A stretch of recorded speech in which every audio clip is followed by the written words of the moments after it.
नमस्कार दोस्तों, stock market studies में फिर से एक बार आपको स्वागत है। तो आज यहाँ पे मैं बात करूँगा एक ऐसे कंपनी के बारे में जो पावर इंडस्ट्रीज में एक लीडिंग कंपनी है और देखा जाए तो एक गवर्नमेंट ओनरशिप कंपनी भी है, क्योंकि ये जो कंपनी है वो पावर सेक्टर के साथ जुड़े हुए हैं, पावर जनरेट करते हैं और वो भी एक अलग सेगमेंट के माध्यम से। तो अलग सेगमेंट क्या होते हैं? तो देखिए, पावर बहुत सारे अलग अलग सेगमेंट होते हैं, जैसे कोल के माध्यम से, मतलब कोयला के माध्यम से भी पावर पावर जनरेट किया जाता है। तो रिन्यूएबल एनर्जी के माध्यम से भी पावर जनरेट किया जाता है, सोलर प्रोजेक्ट के माध्यम से पावर जनरेट किया जाता है, तो विंड प्रोजेक्ट के माध्यम से भी पावर जनरेट किया जाता है। तो आज मैं जिसके ऊपर बात करूंगा वो है टोटली हाइड्रो पावर प्रोजेक्ट के ऊपर काम करते हैं। तो हाइड्रो पावर प्रोजेक्ट के ऊपर गवर्नमेंट बहुत दिनों तक फोकस नहीं दे रहा था। अब गवर्नमेंट हर पावर प्रोजेक्ट के ऊपर, हर हाइड्रो पावर प्रोजेक्ट के ऊपर फोकस दे रहा है और हाइड्रो पावर प्रोजेक्ट जितने सारे बंद थे वो धीरे धीरे करके ओपन भी किया जा रहा है। तो एक बहुत बड़ा पॉजिटिव साइन है इस कंपनी के बारे में, जिसके बारे में आज बात करूंगा। कंपनी का नाम चलो आपको बता देता हूँ। कंपनी का नाम है एनएचपीसी। तो एनएचपीसी के बारे में आज बात करूंगा, जो टोटली हाइड्रो प्रोजेक्ट के ऊपर काम करते हैं। तो हाइड्रो प्रोजेक्ट मतलब, आप हाइड्रो प्रोजेक्ट बहुत सारे दोस्तों को पता है, बहुत सारे दोस्तों को पता भी नहीं। तो चलो मैं एक बार आपको दिखा भी देता हूँ। तो दिखाने से पहले मैं रिक्वेस्ट करूंगा, अभी तक चैनल को सब्सक्राइब नहीं किया तो देर किस बात की, फटाफट सब्सक्राइब कर लीजिए। और अभी तक आपने टेलीग्राम को ज्वाइन नहीं किया तो उसका भी लिंक नीचे मिल जाएगा, जाकर एक बार ज्वाइन कर सकते हैं, क्योंकि वहाँ पे आपको डेली बेसिस इंटरडे बेस्ट से बेस्ट कॉल आपको प्रोवाइड किया जा रहा है। आप एक बार जाकर चेकआउट भी कर सकते हैं। तो चलो देखते हैं आज के इस स्टॉक के बारे में। तो कंपनी की वेबसाइट एक बार विजिट करेंगे तो आपको एक पिक्चर मिलेगा, जो आपको हाइड्रो प्रोजेक्ट के ही पिक्चर मिलेगा।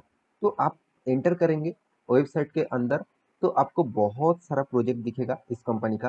तो गवर्नमेंट कंपनी है, तो इसलिए कंपनी एक पीयूसी सेक्टर होने के नाते कंपनी का जो ग्रोथ होना चाहिए था उतना ज़्यादा ग्रोथ नहीं हो रहा है। फिर भी इस कंपनी के जो प्रोजेक्ट देखेंगे तो बहुत बहुत शानदार प्रोजेक्ट इस कंपनी ने किया है और बहुत बड़ा प्रोजेक्ट है, क्योंकि बहुत सारे प्रोजेक्ट कंपनी कंप्लीट किया है। इसका जो प्रोजेक्ट का जो लिस्ट है ना, आपको बहुत बड़ा प्रोजेक्ट का लिस्ट देखने को मिलेगा। तो चलो मैं एक एक करके प्रोजेक्ट आपको दिखा देता हूँ। आप देख सकते हैं यहाँ पे जो सिक्किम में है करीबन करीबन 60 मेगावाट। तो आप कहेंगे सर 60 मेगावाट बहुत कम है, चलो और भी इसका प्रोजेक्ट देख लेते हैं। जो यूटी एंड जम्मू कश्मीर में है 690 मेगावाट। यहाँ पे देखिए सॉयल पावर स्टेशन है। तो साथ ही साथ आप देखेंगे तो कंपनी यूटी जम्मू कश्मीर में power station second number position में है 120 मेगावाट का। और देखिए सबसे बड़ा डैम है इसका अरुणाचल प्रदेश में, असम में 2000 मेगावाट का। 2000 मेगावाट, कितना बड़ा डैम कंपनी बना के रखा। और यहाँ पे देखिए 94.2 मेगावाट का, और वो भी यहाँ पे देख सकते हैं उत्तराखंड में है। और भी बहुत सारे प्रोजेक्ट है, चलो मैं वो भी आपको दिखा देता हूँ।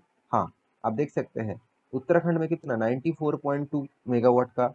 और यहाँ पे देखिए सिक्किम में कितना 510 मेगावाट का। और साथ ही साथ 132 मेगावाट का वेस्ट बंगाल में भी है। और साथ ही साथ आप देखेंगे तो वेस्ट बंगाल में दूसरा भी है, जैसे 160 मेगावाट का। साथ ही साथ जम्मू एंड कश्मीर में 480 मेगावाट का और एक प्रोजेक्ट है। साथ ही साथ और भी प्रोजेक्ट है, वो भी आपको मैं दिखा देता हूँ। हाँ, आप देख सकते हैं 400 मेगावाट का, वो भी जम्मू कश्मीर में है। और 240 मेगावाट का जम्मू कश्मीर में है। और भी बहुत सारे प्रोजेक्ट है, जैसे देखिए हिमाचल प्रदेश में एक नया प्रोजेक्ट बना है, वो भी 800 मेगावाट का। और साथ ही साथ मध्य प्रदेश में 520 मेगावाट का। और यहाँ पे देखिए यूटी लद्दाख में कंपनी का 45 मेगावाट का है। देखिए लद्दाख में काम करना थोड़ा सा मुश्किल होते हैं, क्योंकि जो मतलब बर्फ के एरिया है और जो डैम है वो जम जाते हैं बर्फ के कारण से। तो बहुत सारे टाइम्स इस डैम बंद रहते हैं, और तो इसलिए इतना ज़्यादा मेगावाट यहाँ पे जनरेट नहीं होता है। तो करीबन कंपनी का मणिपुर में 105 मेगावाट का, सिक्किम में 60 मेगावाट का और भी प्रोजेक्ट है, वो भी देखिए। हिमाचल प्रदेश में कितना 231 मेगावाट का, यूटी लद्दाख में 44 मेगावाट, और टोटल यूटी जम्मू कश्मीर में 390 मेगावाट। और यहाँ पे देख सकते हैं मध्य प्रदेश में 1000 मेगावाट से भी ज़्यादा। और यहाँ पे देखिए मणिपुर में 105 मेगावाट के आसपास। और साथ ही साथ और भी प्रोजेक्ट है, वो भी देखिए। कंपनी हिमाचल प्रदेश में 180 मेगावाट का, और हिमाचल प्रदेश में 540 और यहाँ पे हिमाचल प्रदेश में 300 मेगावाट, और हिमाचल प्रदेश में 231 मेगावाट। तो सोचिए कंपनी कितनी ज़्यादा डैम बना के रखा, कितने ज़्यादा डैम से कंपनी का मतलब एक बिजनेस हो रहा है और इसमें पावर जनरेट कर रहा है और अच्छा खासा एक रेवेन्यू जनरेट कर रहा है। देखिए हाइड्रो पावर में एक मतलब पॉजिटिविटी क्या है आप जानते हैं? इसको एक बार बनाने के बाद बहुत साल तक इसको सिर्फ मेंटेनेंस किया जाता है, छोटा-मोटा मेंटेनेंस किया जाता है और कुछ एक्सपेंसेस नहीं होता। तो जैसे कोयला में को पावर जो थर्मल पावर जितने सारे कंपनीज है, तो वो देखा जाए तो कोयला का डिमांड जितना बढ़ेगा, कोयला का प्राइस जितना ग्लोबल मार्केट में बढ़ेगा, तो एक बहुत बड़ा इम्पैक्ट वहाँ पे कॉस्टिंग ज़्यादा आ जाएगा, तो एक बहुत बड़ा इम्पैक्ट देखने को मिलेगा।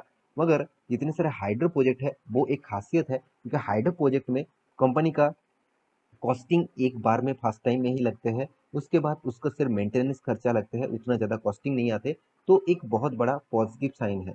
हाँ, तो इस प्रोजेक्ट के ऊपर फ्यूचर में गवर्नमेंट भी बहुत ज़्यादा फोकस रखे हुए है, तो मेरे हिसाब से इस कंपनी के ऊपर आपको फोकस जरूर होना चाहिए क्योंकि कंपनी कोई छोटा मोटा कंपनी नहीं है। आपको दिखा चुका हूँ कितनी ज़्यादा डैम्स कंपनी बना चुके हैं और कितने बड़े बड़े डैम्स इस कंपनी के हैं। करीबन करीबन हाईएस्ट जो डैम है वो 2000 मेगावाट मतलब पावर जनरेट करने वाला सेक्टर मतलब डैम भी है। तो मेरे हिसाब से इस कंपनी के ऊपर आपको ऑब्वियसली फोकस होना चाहिए। फिर भी इस कंपनी के फ्यूचर क्या है वो भी चलो मैं आपको दिखा देता हूँ। तो इसका फ्यूचर आपको इस रिपोर्ट के माध्यम से ही पता चलेगा। तो देखिए कंपनी की जो रिपोर्ट है मतलब जो फाइनेंशियल रिपोर्ट है करीबन 2800 करोड़, पिछले बार 2000 करोड़, पिछले साल में 2300 करोड़ के आसपास कंपनी का रेवेन्यूज था। कंपनी के टोटल एक्सपेंस के बारे में बात करूँ तो 1600 करोड़ पिछले बार था, 1400 करोड़ पिछले साल में था, 1300 करोड़। तो कंपनी का एक्सपेंस भी उसी तरीके से हुआ जिस तरीके से कंपनी ने इनकम किया। अच्छी बात है कंपनी ने टोटल इनकम को और एडजस्टमेंट करके एक्सपेंस को एडजस्टमेंट करके टैक्सेस पे करने के बाद कंपनी के हाथ में जो प्रॉफिट आया, जो नेट प्रॉफिट कॉम्प्रिहेंशन प्रॉफिट भी इनकम भी बोल सकते हैं, करीबन करीबन 1000 करोड़ के आसपास, जो पिछले बार 500 करोड़ था, पिछले साल में तो 900 करोड़ था। मतलब कंपनी पिछले क्वार्टर के तुलना से देखा जाए तो डबल यहाँ पे कंपनी का प्रॉफिट हुआ, डबल प्रॉफिट हुआ। इसीलिए आज के दिन कंपनी कितना शानदार मोमेंटम देखने को मिला। तो अभी जो मेन पॉइंट्स है जो लोगों के मन में सबसे ज्यादा आ जाता है कि चलो सर इस कंपनी के ऊपर एक तो बता दीजिए क्या मैं अभी निवेश कर सकता हूँ। देखिए निवेश करना ना करना आपके हाथ में है। टोटली इस कंपनी का जो प्रोजेक्ट है आप देख सकते हैं 7070 मेगावाट का टोटल प्रोजेक्ट है। टोटल कैपेसिटी सब कैपेसिटी को एक साथ जोड़ के देखेंगे तो 7070 मेगावाट कोई छोटा मोटा मेगावाट नहीं है, बहुत बड़ा मेगावाट है। और बहुत सारा प्रोजेक्ट अराउंड अराउंड 15 से भी ज़्यादा प्रोजेक्ट इस कंपनी के हाथ में है। तो फिर भी कंपनी नया नया ड्राम बना रहा है। तो मेरे हिसाब से इस कंपनी के ऊपर फोकस होना चाहिए। और एक पॉइंट सबको भूलना मत नहीं नहीं चाहिए क्योंकि कंपनी गवर्नमेंट कंपनी है और गवर्नमेंट कंपनी मतलब ज़्यादा से ज़्यादा कंपनी इसके ऊपर आपको कर्जा देखने को मिलेगा। इस कंपनी का टोटल कर्जा है 26,000 करोड़, कंपनी का मार्केट कैप 34,000 करोड़, मतलब कंपनी का डेप्थ ज़्यादा है। तो कंपनी का डेप्थ ऑफ इक्विटी 0.75 है, मेरे हिसाब से कंपनी का डेप्थ ज़्यादा है। हाँ आप कहेंगे सर कंपनी का इनकम भी तो हो रहा है 3,500 करोड़ के आसपास, कंपनी के हाथ में 1,400 करोड़ के आसपास कैश भी है। कंपनी का profit growth sales growth positive में है, उतना खास नहीं है फिर भी पॉजिटिव में है। कंपनी का प्रॉफिट अर्निंग रेशियो साल भर में देखेंगे तो कंपनी कभी भी लॉस नहीं किया, उल्टा कंपनी कंटिन्यूअसली प्रॉफिट को भी मेंटेन कर रहा है। तो कंपनी आपको रिटर्न क्या दिया वो भी देख लेना। तो कंपनी का रिटर्न जो है वो 3 साल में आपको अच्छा दिया, एक साल में और भी अच्छा दिया 31%। मगर क्यों कंपनी 52 वीक के हाई का आसपास है, एक बहुत बड़ा अचीवमेंट कंपनी कर रहा है। तो कंपनी का 3 साल में 5 साल में 10 साल में कंपनी का उतना खास परफॉर्मेंस नहीं है। तो इंस्टीट्यूशन के बारे में बात करूँ तो इंस्टीट्यूशन देखिए एफ के पास कितना 6%, डीएस के पास कितना 14%, पब्लिक के पास 7.5% और बाकी हिस्सेदारी सारे के सारे प्रमोटर के पास है करीबन 70% से भी ज़्यादा, 71% के आसपास आप बोल सकते हैं। तो इस कंपनी के चार्ट पैटर्न के बारे में बात करूँ तो देखिए इसका चार्ट पैटर्न देखकर ही आपको लग जाएगा कि हाँ इस कंपनी में क्या है और क्या नहीं है। एक ही लेवल में काम हो रहा है, एक ही लेवल में, क्योंकि जब से कंपनी स्टार्ट हुआ उसी लेवल में उसी रेंज के अंदर कंपनी काम कर रहा है, ना उस लेवल को तोड़ पाए ना फिर से नया हाई बना पाए।